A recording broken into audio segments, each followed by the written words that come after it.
जवाहरलाल नेहरू ने भारत माता नामक पाठ में भारत की धरती, संस्कृति और यहाँ के लोगों को भारत माता की संज्ञा दी है। पाठ का सार इस प्रकार है। जवाहरलाल नेहरू जब भी एक जलसे से दूसरे जलसे में जाते थे तो वे श्रोताओं से भारत माता की चर्चा किया करते थे।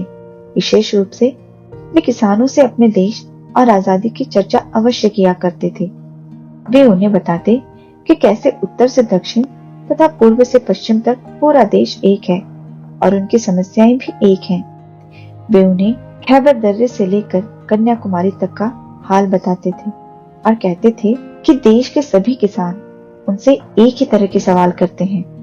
गरीबी, कर्ज, पूंजीपतियों का शोषण, जमींदार, महाजन, कड़े लगाम, सूद, पुलिस के अत्याचार और विदेशी शासन, यही उनकी समस्याएं थी।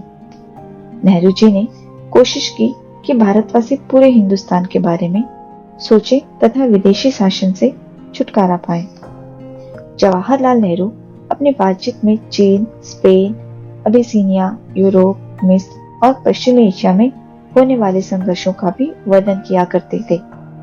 वे उन्हें रूस में हो रहे परिवर्तनों तथा अमेरिका की उन्नति के बारे में भी बताते थे। किसानों को विदेशों के बारे में समझाना आसान नहीं था, परंतु यह काम कठिन भी नहीं था। कारण यह था कि किसानों ने पुराने महाकाव्यों तथा पुराणों की कथा कहानियां पढ़ रखी थी।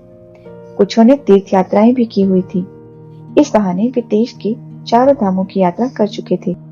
कुछ सिपाहियों ने बड़ी बड़ी लड़ाइयों में हिस्सा लिया था।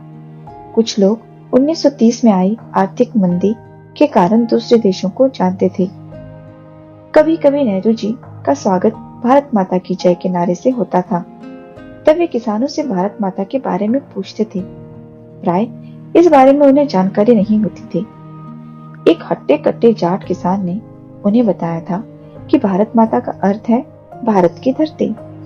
जब नेहरू ने पूछा कि कौन सी धरती, उनके गांव की धरती, जिले, सूबे या पूरे देश की धरती, इस प्रश्न पर किसान फिर हैरान रह जाते थे। नेहरू जी उन्हें बताते थे कि हिंदुस्तान वह सब है ही जो वो सोचते हैं, वह उससे भी कहीं अधिक है। यहाँ की नदी, पहाड़, जंगल, खेत और करोड़ों भारतीय मिलकर भारत माता कहलाते हैं। भारत माता की जय का मतलब है इन सबकी जय। जब वे स्वयं को भी भारत माता का अंग समझते थे तो उनकी आंखों में चमक आ जाती थी।